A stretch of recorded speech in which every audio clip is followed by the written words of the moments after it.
The Tuesday after my husband died, I found myself standing in that cold bank lobby, clutching the key he never let me touch. That's how it began. Me, a widow of only 9 days, holding a little brass key that suddenly felt heavier than everything I'd carried in our 38 years together. I hadn't eaten breakfast. I hadn't slept properly in a week. And yet, as I stood on those polished tiles with the scent of old paper and carpet cleaner in the air, all I could think about was how every Tuesday of my married life suddenly felt like a lie waiting to be unwrapped. Samuel had gone to that bank every Tuesday, rain or shine, toothache or flu, even the morning after his mother died. He would kiss my forehead, smooth the top of my hand with his thumb, and say the same line every time. "Just an errand, sweetheart. Won't be long." I never questioned it. Back then, trust felt like a warm blanket, like something soft you wrap yourself in without thinking. But standing there alone, the manager, a woman with silver hair and tired compassion, led me to the room where safe deposit boxes lived behind thick doors. She spoke kindly, in that voice people reserve for the bereaved. "Your husband kept this box for 38 years, she said. Never missed a payment." Her words nudged something sharp inside me. I hadn't known the box existed. I didn't even know Samuel cared for anything with that much consistency, except maybe his plants and his schedule. The vault room was cold, the kind of cold that makes your elbows ache. When she left me alone with the little metal drawer, I heard the click of the lock echo like a question in the silence. Inside the box were no gold coins, no piles of cash, no deeds to some secret property, just letters, dozens of them, tied with a thin blue ribbon beginning to fray at the edges. On top of the stack was an envelope, creamy and yellowed with time, and written on it in Samuel's neat handwriting were the words, "For Margaret." "On Tuesdays," I said, the name out loud, barely a whisper, and still the sound felt foreign in my mouth. Margaret, a name that never once crossed the threshold of our marriage. My throat tightened. The air grew thinner. There is a kind of pain that doesn't hit you all at once. It begins like a slow, cold hand on your spine, creeping upward, waiting to see how much you can bear. That's what I felt then. Who was she? Why Tuesdays? Why letters sealed and untouched? I held the envelope carefully, the way you'd hold an old photograph that might crumble at the edges. My thumb brushed over Samuel's handwriting, familiar as the lines of his face, the soft wrinkles near his eyes. I should tell you, before I let you into the rest of what happened in that room, what kind of man Samuel was, what kind of life we had. Because secrets don't grow alone. They grow in soil we never think to examine. Samuel and I married young, the kind of young where you still think burnt toast is charming and a leaky roof is an adventure. Our home was modest, a white house with porch steps that creaked no matter how lightly you stepped. We filled it with small rituals. Morning eggs with too much salt, evening tea with honey he always poured first, then stirred twice before passing to me. He hummed when he cooked, long low notes that vibrated through the kitchen like a warm hum of life. We wanted children. God knows we tried. After 3 miscarriages, the house became quieter, as if even the walls were afraid to breathe too loudly. We stopped talking about cribs and names and little knitted shoes. Instead, we filled the house with plants, ferns, orchids, philodendrons, living things that needed just enough care to distract us from the things we'd lost. Through it all, we stayed steady, good. Maybe not passionate in the way you read in books, but gentle, deep as a river that never needed to shout. Except for Tuesdays. Every Tuesday, he'd put on his navy windbreaker, pat his pockets, and say that same soft line, "Just an errand." "Sweetheart, won't be long." Sometimes I'd glance at the clock just as the door closed behind him, 4:45 p.m., and an odd, fluttering question would brush against my mind. What errand takes exactly 40 minutes? But I'd hush that thought the way you hush a child fussing in her sleep. People say routine is comfort, but routine can also be a hiding place. And now here I was, standing in front of the hiding place. I lifted the first letter again. My hand shook. My breath felt uneven. There was a taste in my mouth, bitter, like burnt coffee and regret. Who was this woman to him? A friend? A ghost from the past? Something worse? Footsteps echoed in the hallway outside the vault, and I stiffened. I wasn't ready for anyone to see me like that. Eyes glassy, hands trembling over a name that wasn't mine. I tucked the envelope back into the box, though my fingertips lingered a moment longer on it, as if touching the truth through paper. The door opened slightly, and a polite voice said, "Mrs. Collins, take your time. I'll be right outside if you need help." I nodded without speaking, waiting until the door closed again before letting out the breath I'd been holding. Alone once more, I stared at the letters, the quiet, patient truth of them, and I felt my world beginning to tilt. I didn't open them. Not yet. Not then. Because something inside me whispered that once I read one, I could never unread it. And deep in that cold, fluorescent-lit room, I felt the first crack in 38 years of trust. The kind of crack that doesn't break loudly. It breaks slowly, quietly, with the whisper of a name you don't recognize. Margaret. And I knew my life was about to change, but I didn't know yet how much, or how deeply those letters would rewrite the man I thought I knew. I left the bank that day with the box clutched against my chest like something fragile and dangerous all at once. The late afternoon sun was too bright, almost disrespectful in its warmth. Grief has a way of making the world feel like it's moving on without you. Cars passed, people chatted on sidewalks, somewhere a child laughed, and there I was, holding 3 decades of unanswered questions in a cardboard carrier bag. When I got home, the house felt different. Not empty, just unfamiliar in a way that startled me. Samuel's jacket still hung on the hook by the door. His reading glasses lay on the armchair, turned slightly as if he'd just set them down. But now these things felt like props instead of belongings. Evidence of a life that had slipped out of my hands.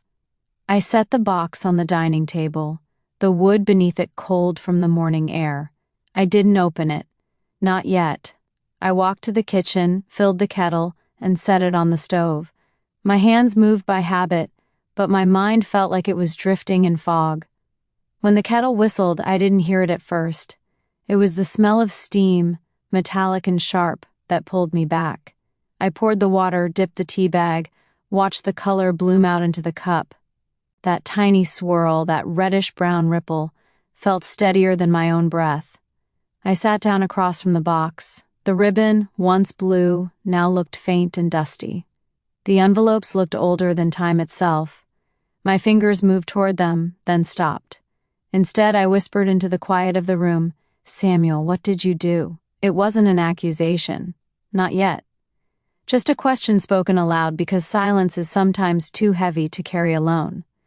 I reached for the first letter. The paper felt dry, almost fragile. I inhaled, exhaled, then carefully slid my finger under the flap and tore it open. Inside was a single sheet folded neatly. His handwriting filled the page, clean, even lines, the same handwriting that had written grocery lists and birthday cards and little notes he'd leave me when he left early for work. I began to read, "Dear Margaret, it's Tuesday again. I hope wherever you are, the weather is kinder than it is here. I think about you on these days more than I care to admit." The words blurred. My eyes stung. My hand gripped the letter in a way that made the paper crinkle. I forced myself to go on. "I still don't know if I'm writing these for you, or for myself. Maybe both. I wish I could hear your laugh again. I wish I could tell you everything I never said. But for now, these letters will have to hold what my heart cannot." My stomach twisted. I could feel the tea in my throat. A woman. He missed a woman, not me. I closed the letter quickly, almost angrily, and slid it back into its envelope. My breath felt shallow. Too fast, my chest tight. I stood up abruptly. The chair legs scraped against the tile. The sound was loud, harsh, ugly. Without really thinking, I walked into the living room, leaned against the back of the couch, and pressed my palms into the fabric. The brown upholstery smelled faintly of him, cedar and something warm. It made everything worse. I stayed like that for a long moment, just breathing, trying not to break.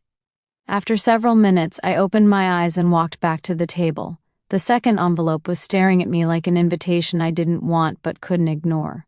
I opened it. This one was dated, 36 years ago. Dear Margaret, I saw a woman today who looked like you from behind. Same hair, same walk. I almost followed her before I remembered. My throat closed. Before he remembered what? Before he remembered she was gone? Dead? Married to someone else? Or before he remembered me? My hand trembled as I read on. I hope you knew how much you mattered.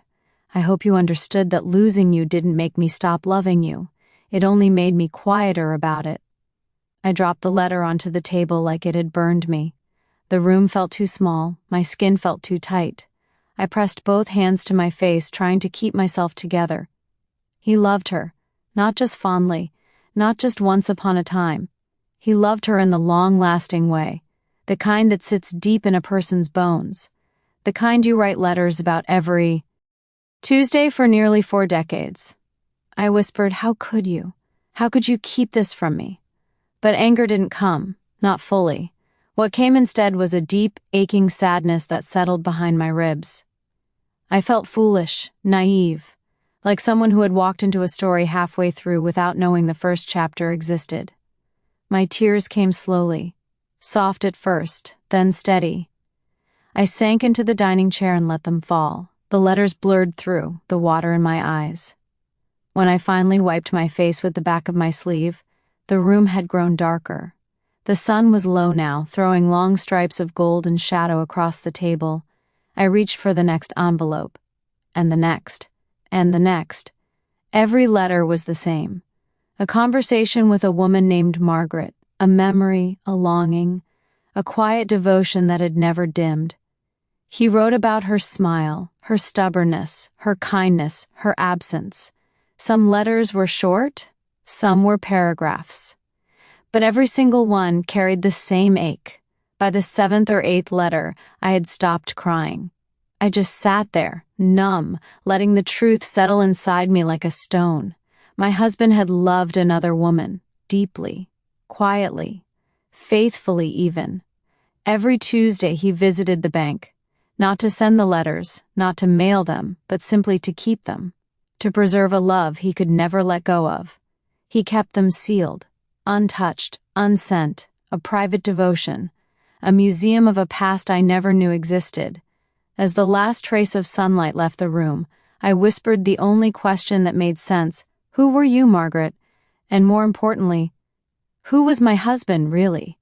Just then I heard something, a knock on the front door, gentle, uncertain. I froze. No one visited at this hour, and I had no idea that whoever stood on the other side of that door held the first clue to the truth about Margaret, and about the man I thought I knew. The knock came again, soft, almost hesitant. I wiped my eyes with trembling fingers, pushed myself up from the chair, and walked toward the front door. For a moment, I hesitated, afraid the grief still showed on my face like a bruise. When I opened the door, I found a man standing on the porch, about 40, maybe 42. Dark hair, kind eyes. He looked strangely familiar, though I couldn't place where I'd seen him before. He removed his cap politely when he saw me. "Mrs. Collins?" he asked softly. I nodded. He cleared his throat. "I'm sorry to come by without calling. I wasn't sure if I should. My name is Daniel." There was something in his voice, apology mixed with intention. "Yes?" I said, folding my arms gently across my chest, partly from chill, partly from unease. He glanced toward the living room window, where the edge of the safe deposit box was visible on the dining table. His eyes dimmed as if he recognized what it was. "I heard about your husband's passing," he said. "I'm very sorry for your loss." I murmured my thanks, though the grief was sitting heavier than any condolences could soften. Daniel hesitated again. "I was wondering if you found anything in his box?" My breath caught. My fingers curled against my palms. "What do you know about that box?" I asked slowly. He gave a small, sad smile. "More than you think. May I come in? I promise I won't stay long." Something in me wanted to say no, to protect what little peace I had left. But another part, the part that had spent the last few hours peeling back the truth, knew I needed answers. I stepped back and let him inside. He walked in quietly, respectfully, glancing around the house as if stepping into someone's memory. When his gaze fell on the table, on the letters, a long sigh escaped him. "I was afraid you'd find those alone," he said. I hoped he'd explain before. He pressed his lips together. Before he passed. I felt a surge of confusion, frustration, something hot and unsettled. "Who are you?" I asked, "and how do you know about Margaret?" That name made something shift in his expression, nostalgia, mixed with sorrow. He motioned toward the dining table. "May I sit?" I nodded, and we both took seats, the silence between us thick and fragile. Daniel looked at the stack of letters the way someone looks at a grave. "Margaret," he began, "was my mother." The room fell utterly still.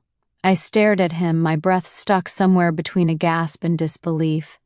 "Your mother?" I murmured. "But Samuel never mentioned—" "I know," he cut in gently. "He never told you. And I'm sorry for that, but maybe it's time you knew who she was." His voice cracked slightly on the last word. I swallowed hard, my heart pounded unevenly in my chest. The name Margaret rang louder now, sharper, like a bell finally understood. Daniel continued, "My mother passed away 38 years ago, before I was even 2. He paused. She and Samuel were very close. The air seemed to shrink around me. "Close," I repeated slowly. "What do you mean by close?" He met my eyes, steady and soft. They were in love. The words struck me, not like a slap, but like a slow, collapsing weight. Heavy. I felt my fingers go cold. "I didn't know until I was older," Daniel continued. "My grandmother, Margaret's mother, told me stories. But the real truth—" He gestured to the letters. He wrote those to her, every Tuesday, on the anniversary of her accident. I blinked hard. "Accident?" "Yes," he said quietly. "She died in a car crash. They were engaged at the time. The world tilted. My heartbeat stuttered. Engaged. The word echoed through my body like an aftershock. You're saying my husband, before we ever met, was engaged to someone who died?" Daniel nodded. "He never got over her. Not in the way some people expect. Not in a disloyal way. My grandmother said he stopped living for a while after it happened. He blamed himself for not being with her that day." I bit the inside of my cheek as tears stung my eyes again. "And the letters?" I whispered. He folded his hands on the table. "He wrote to her every Tuesday because she died on a Tuesday. He kept them in that box because he said sending them made no sense, but not writing them, that felt like forgetting her." The ache in my chest shifted, less sharp, more hollow. "He visited the bank," Daniel said gently, "to sit with the letters, to keep a space for her. Not instead of you, never instead of you. He loved you too." I shook my head slowly, trying to process everything. "But why didn't he tell me?" Daniel hesitated, then said, "Because he didn't want his grief to become your burden. And because he didn't want you to ever feel second, even if part of him had lived a whole life before you." A tear slid down my cheek. Then another. "I thought he was hiding an affair," I whispered. "I thought he—" "No," Daniel said softly. "He wasn't unfaithful. His loyalty to you was complete, but so was his loyalty to the memory of her." He paused, voice gentling even more. "Grief doesn't leave when love arrives. Sometimes they live side by side." Something inside me cracked, but not with anger. More like sorrow melting into understanding. I wiped my face with the heel of my hand. "Why come now?" I asked. Why today? Daniel hesitated, then reached into his pocket and placed a small velvet pouch on the table. I think this belongs to you, he said. I stared at it. Slow, cautious, I opened the pouch. Inside was a ring, simple gold worn smooth with age. Not my wedding ring, not my style. It was Margaret's. My breath caught somewhere between shock and something softer. He wanted you to have it, Daniel said. He told my grandmother, if I ever go first, give it to my wife. She'll understand someday. I closed my eyes. I did understand. And I didn't, both at once. I looked up at Daniel. Can you tell me about her? He nodded, eyes softening. As much as I know. And as he began to speak, I realized the truth wasn't betrayal. It was a story I had never been told, a story I needed to hear, a story that would change everything I thought. I knew about love, grief, and the man I married.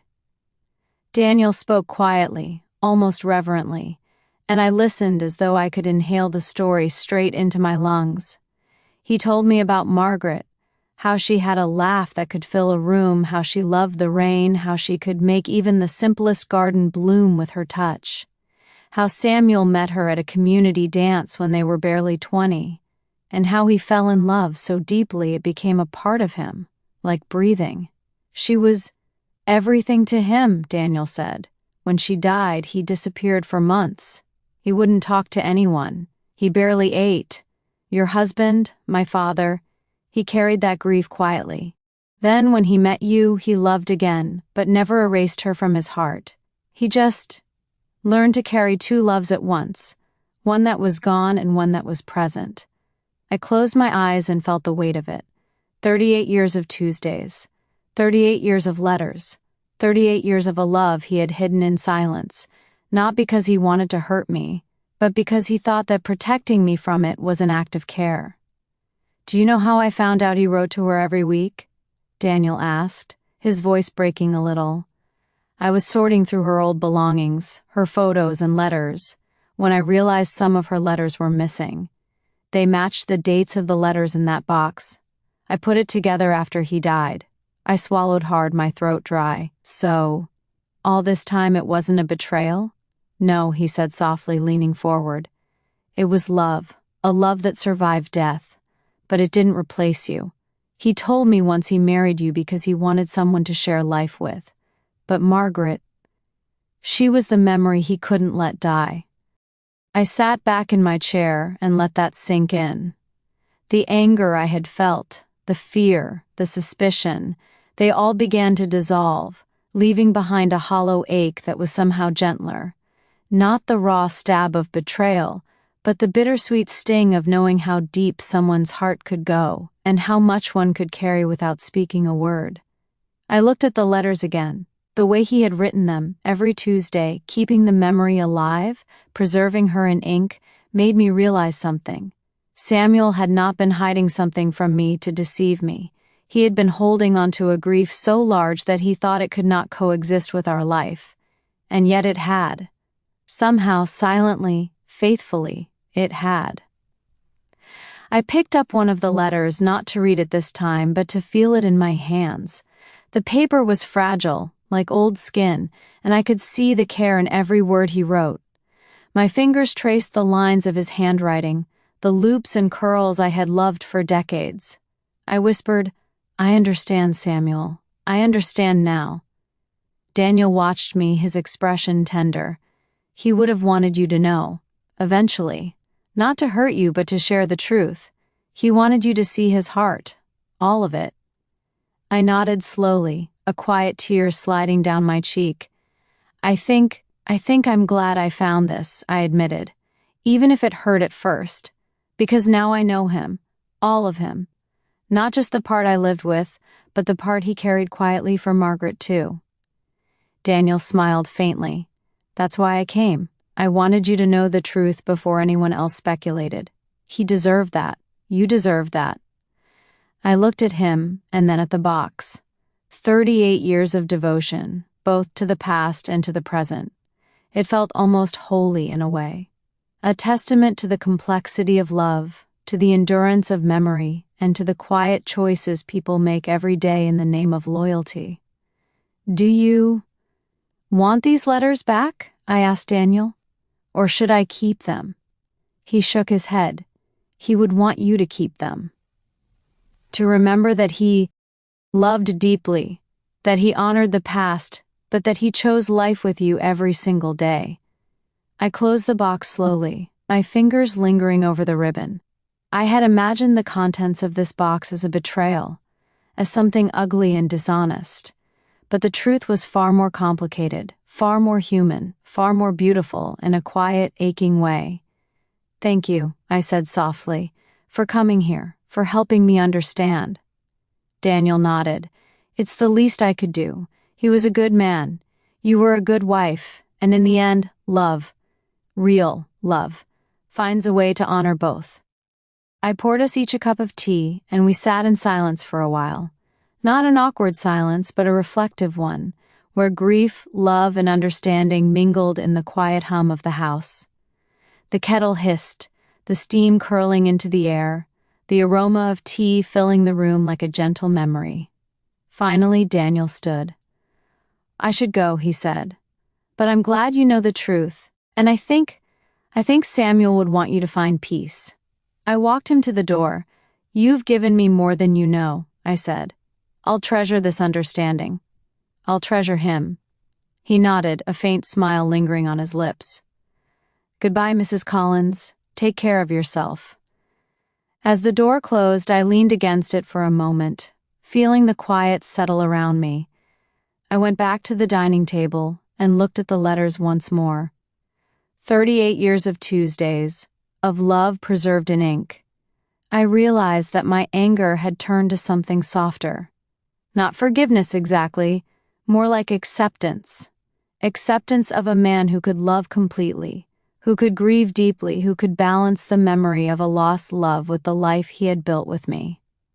I sat down, held a letter in my hands, and felt Samuel's presence more vividly than I had in days. And for the first time since his passing, I smiled. Because I understood.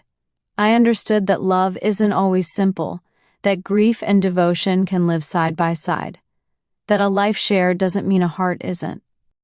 Layered, complicated, beautiful. And most of all, I understood my husband. Not the man I thought I knew, but the man he truly was. A man capable of profound love, loyalty, and quiet courage. I knew that some part of him would always live in those letters, in the Tuesdays, in the careful devotion he carried for decades. And I would honor it, I would honor him, and I would live knowing that love, real love, is never one-dimensional. It bends, it carries memory, it endures, and sometimes it teaches you the hardest lessons in the gentlest ways. The next few days, I moved through the house differently. It wasn't that Samuel's absence had lessened, it hadn't, but the weight of anger and suspicion had lifted. I could breathe again without feeling like grief would choke me. I went about small tasks, watering the orchids, folding laundry, making tea in the quiet mornings, but everything felt slightly brighter, slightly softer. I found myself thinking about Tuesdays differently. Before, they had felt like a secret, a betrayal he was hiding. Now they felt sacred. They were the rhythm of his devotion, the silent act of keeping a memory alive without allowing it to overshadow the life we built together. I decided to return to the bank, not for the box itself, but to honor what Samuel had done. I spoke with the manager, a kind woman with silver hair who remembered him well. I told her I wanted to keep the box, that I understood now why it had existed for 38 years. She smiled gently and nodded. "He was a careful man," she said, "and a loving one." That phrase stayed with me for days. Careful, loving. That was Samuel through and through. A week later, Daniel came by again. He brought old photographs of Margaret, young, radiant, laughing in sunlight. He had a soft smile when he handed them to me. "I thought you might like to see her," he said. "Not as a rival, but as part of the story." I studied the photos carefully. Margaret's presence didn't diminish Samuel's love for me. If anything, it made his devotion more complex, more human. I could see why he had loved her so deeply, and why he had been able to love me as fully as he did. We spent hours talking, and I realized that in sharing Margaret's memory, Daniel was giving me something priceless. Perspective. He helped me understand that people are layered, and love can stretch across time in ways we don't always see. Samuel had loved Margaret in his past, cherished her memory every Tuesday, and yet he had chosen me for life. That choice, that everyday, quiet, faithful choice, was the greatest act of love I had ever known. One afternoon, I finally opened the velvet pouch Daniel had given me. The gold ring was simple, elegant, worn smooth from years of care. I held it in my hand, turned it over, and imagined Samuel slipping it into Margaret's palm decades ago, imagining her smile, the curve of her fingers. And then I thought of him, placing it into my hands through Daniel, trusting me to understand. I put it on my finger. It was too big, but it didn't matter. The ring was a symbol, a reminder that love can exist in layers, that grief and devotion can coexist, and that those we lose leave pieces of themselves that we carry forward. In the following weeks, I went back to the letters. I read some, then paused, then read a few more. Sometimes I read aloud to the empty house, letting Samuel's words fill the rooms he had once walked. I laughed at his old jokes, sighed at his laments, and cried quietly at his confessions. Each letter was a bridge, connecting me to the man I had married, the man I had loved, and the man I was beginning to understand in a new, richer way. I also began talking about Samuel with friends and family in ways I hadn't before. I shared the story of Margaret and the letters, not as scandal, not as betrayal, but as testament. People listened, wide-eyed, some teary, some incredulous, but all of them understood that love is rarely simple, and that the truest acts of devotion are sometimes invisible to the eye. One Tuesday, I decided to visit the bank again, not to retrieve letters, but simply to stand in the quiet vault room where he had spent so many years. I ran my hands over the cool metal, listened to the echoes in the space, and whispered his name. "Samuel," I said softly. "I understand now." The manager, who had always been kind, passed me a cup of coffee and nodded. "He was a good man," she said. I smiled faintly. "Yes," I said. "He was." Back home, I placed the letters carefully in the box, tied the ribbon neatly, and left it on the dining table. I didn't feel the need to hide it anymore. It was no longer a secret, no longer a wound. It was part of our story.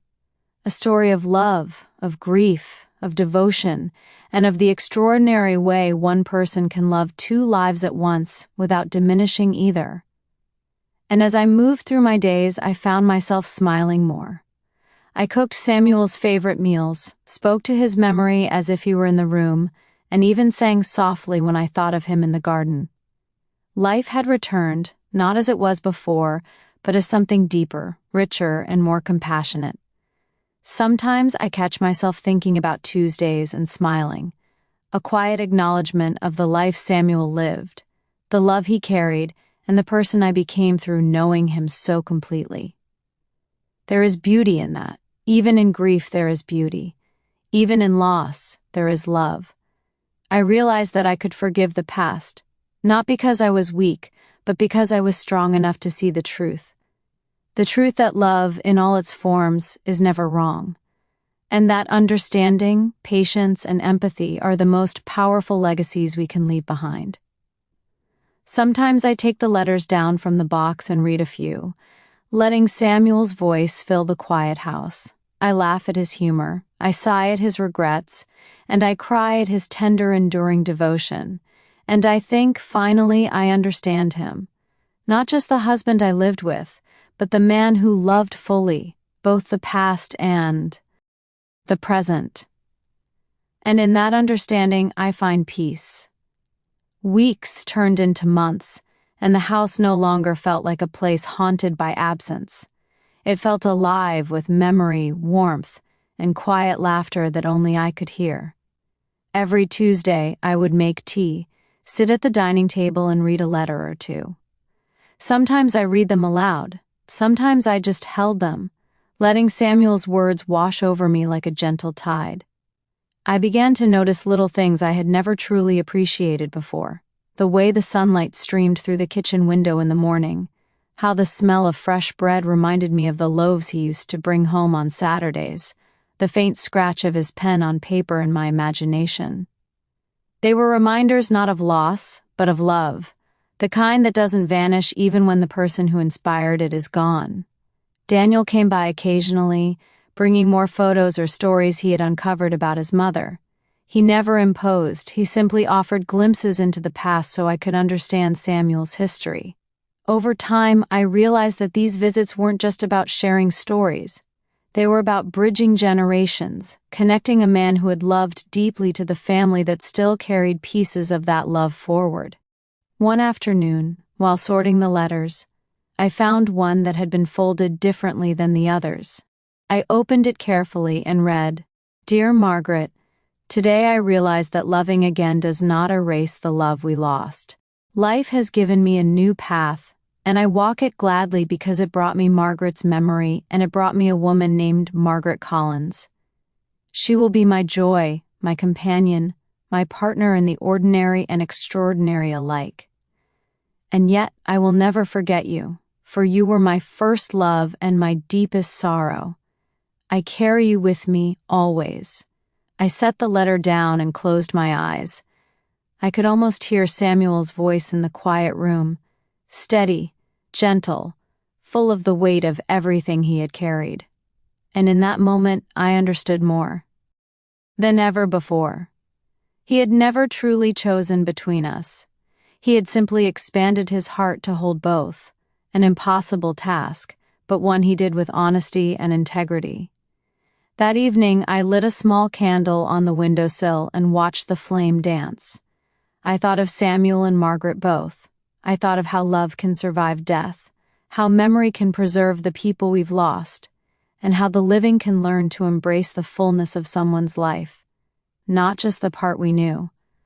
I realized that life is not about holding on to anger or resentment. It's about embracing the complexity of human hearts, about finding grace and understanding, and about recognizing the courage it takes to love fully, even when it hurts. Months passed, and I found myself sharing Samuel's story with close friends. Not in bitterness, not in complaint, but in admiration. I wanted people to understand the depth of his love, the quiet devotion that had defined his life. And in telling it, I found a sense of healing I had not expected. One day, while sitting in the garden, I found myself talking aloud as if Samuel were beside me. "I understand you now," I whispered. "I understand everything you carried. I love you even more for it."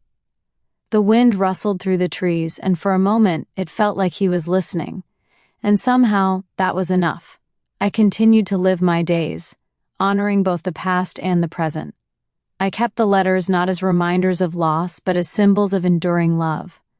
I learned to carry his memory with grace, to treasure the life we had shared, and to appreciate the depth of a heart that could hold two loves at once. In quiet moments, I sometimes thought about the Tuesdays, about the letters, and about the man I had loved. And in those moments I felt gratitude. Gratitude that I had known him, that I had been loved by him, and that I had come to understand the full measure of his heart. The house was no longer just a home. It was a sanctuary of memory and devotion. Every corner held traces of Samuel. Every sound reminded me of the life we had built, and every quiet moment allowed me to reflect on the extraordinary nature of love. One evening, as the sun set and cast long shadows across the garden, I found Daniel sitting quietly on the porch steps. He smiled at me gently. "I wanted to see you," he said, "to make sure you're all right." I nodded, a small smile playing on my lips. "I am," I said softly. "I've come to understand, and I'm at peace." He looked at me, a mixture of relief and understanding in his eyes. "I'm glad," he said. He would be too. We sat together in silence, the kind of silence that carries comfort instead of loneliness. I realized that life would go on, that love endures, and that the past, no matter how painful, can teach us more about compassion, patience, and understanding than any easy victory ever could. That night, I wrote my own letter, not to Samuel, not to Margaret, but to the life we shared. I wrote about grief, love, loss, and acceptance. I wrote about Tuesdays, letters, and the quiet courage of the human heart. And as I sealed the envelope, I felt a sense of closure. Not an ending, but a continuation of something beautiful, something eternal. And in that moment, I understood fully, love is not about possession, or control, or certainty. It is about understanding, patience, and the willingness to hold multiple truths in your heart. It is about honoring the past, embracing the present, and trusting that those we love carry pieces of us forward, even after they are gone. I looked around the house, at the photographs, at the letters, at the faint trace of Samuel in every corner, and whispered, "Thank you. Thank you for teaching me what it means to love deeply. Thank you for teaching me that grief can coexist with joy. Thank you for leaving me with a story that will guide me for the rest of my days." And in that quiet moment, I felt him with me, whole, layered, and enduring as he always had been. Sometimes the people we love carry parts of other lives with them. Memories we cannot see, grief we cannot touch, devotion that is hidden in plain sight. At first, I thought Samuel's Tuesdays were a betrayal. I felt anger, suspicion, and sorrow, but when I finally understood, I realized they were something far more profound. Proof of a heart that loved fully, deeply, and with a courage that spanned decades. We often think love must be simple, that grief must end before life can continue. But Samuel taught me another lesson. Love can be layered, grief can coexist with joy, and the heart can carry more than we ever imagine, if we allow it to. He loved Margaret, yes, but he also loved me. And in understanding that, I found peace, gratitude, and a deeper connection to the man I had spent a lifetime with. Life doesn't always give us explanations before loss. Sometimes the answers arrive in fragments, through letters, memories, or unexpected visitors. And when they do, it is up to us to choose how we respond, with anger, with resentment, or with compassion, patience, and understanding. I chose understanding. It allowed me to honor Samuel, honor the past, and honor the life I still have to live. So, I leave you with this. Love is not about ownership or perfection. It is about devotion, integrity, and the quiet courage to carry both memory and presence in your heart.